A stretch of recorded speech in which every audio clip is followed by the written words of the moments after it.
Bonjour, je suis le docteur Fadel Saïbou et je vais vous parler de l'andropause ou déficit androgénique lié à l'âge. Donc, il désigne une diminution progressive de la production de testostérone chez l'homme, généralement à partir de 40 à 50 ans. Et cette baisse est lente et incomplète, contrairement à la ménopause chez la femme. Donc, il n'y a pas de symptômes spécifiques, mais ce qu'on remarque en général au niveau physique, c'est la baisse de la libido, une fatigue persistante et une diminution de l'endurance, une perte de masse musculaire et augmentation de masse grasse, notamment abdominale, une ostéoporose avec risque accru de fracture, des bouffées de chaleur, est beaucoup plus rare que chez la femme, une diminution de la pilosité, voilà.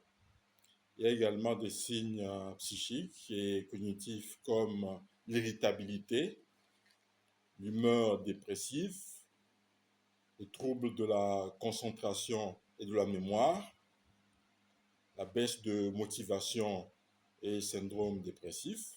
Voilà. Il y a d'autres situations possibles comme le risque accru de syndrome métabolique, comme le diabète et la dyslipidémie. Voilà. Et l'aggravation des maladies cardiovasculaires. Donc, les causes principales sont la diminution naturelle de la testostérone avec l'âge, avec une baisse d'environ 1% par an après 30 ans, et le dysfonctionnement du système du complexe hypothalamo-hypophysaire avec baisse de la GnRH et de la LH et l'altération des cellules de Leydig au niveau testiculaire.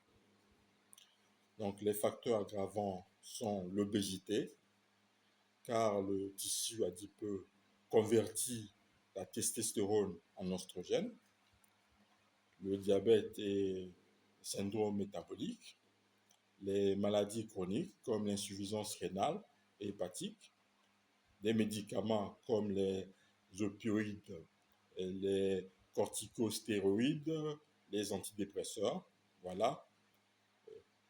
Le stress chronique avec élévation du cortisol, l'alcoolisme et le tabagisme. Pour le diagnostic, au niveau du bilan clinique, on utilise des questionnaires comme ADAM ou AMS. Donc ADAM, c'est Androgen Deficiency in Aging Male. AMS, c'est Aging Male Symptom Scale. Donc, au niveau de l'examen physique, donc on recherche la gynécomastie, l'obésité, l'hypertrophie testiculaire notamment.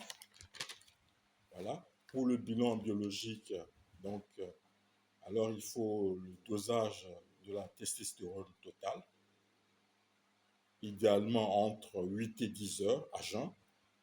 Donc pour la norme, elle est admise entre 3 et 10 nanogrammes par millilitre, ça dépend des laboratoires.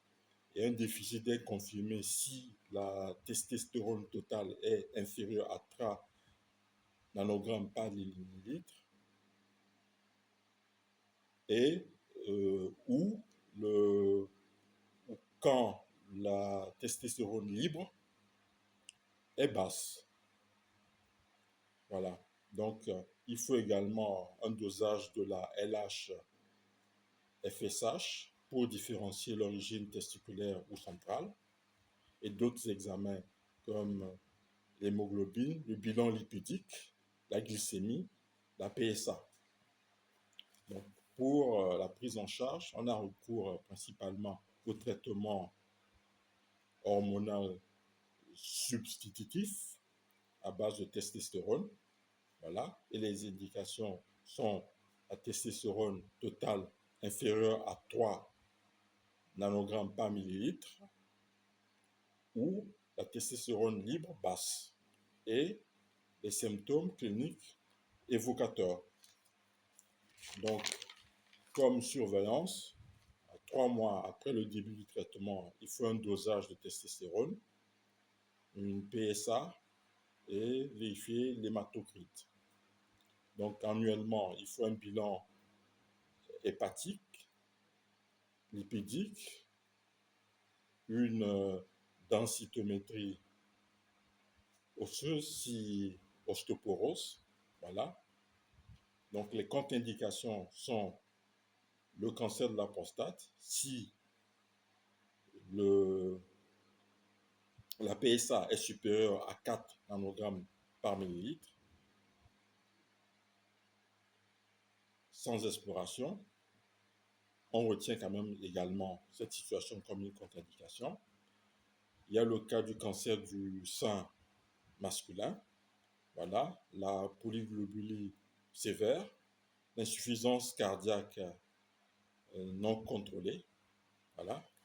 Les mesures non hormonales indiquées sont l'optimisation du mode de vie avec perte de poids, si obésité, activité physique avec une musculation conseillée, une alimentation riche en zinc, vitamine D, oméga 3 notamment, et le traitement des comorbidités comme le diabète ou la dyslipidémie. Il y a également une supplémentation en vitamine D si carence. Donc, comme alternative en cas de contre-indication au traitement hormonal substitutif, l'utilisation de clomifène qui stimule l'axe hypothalamo-hypophysaire ou le HCG en cas d'hypogonadisme secondaire. Donc, pour le pronostic, il y a amélioration des symptômes sous traitement hormonal substitutif en 3 à 6 mois, voilà, avec quand même un risque thrombotique et cardiovasculaire à surveiller, même s'il y a controverse à ce niveau. Voilà. Et il est nécessaire de faire un dépistage du cancer de la prostate, obligatoirement, au moins par PSA et toucher rectal, avant le traitement hormonal substitutif. Je vous remercie.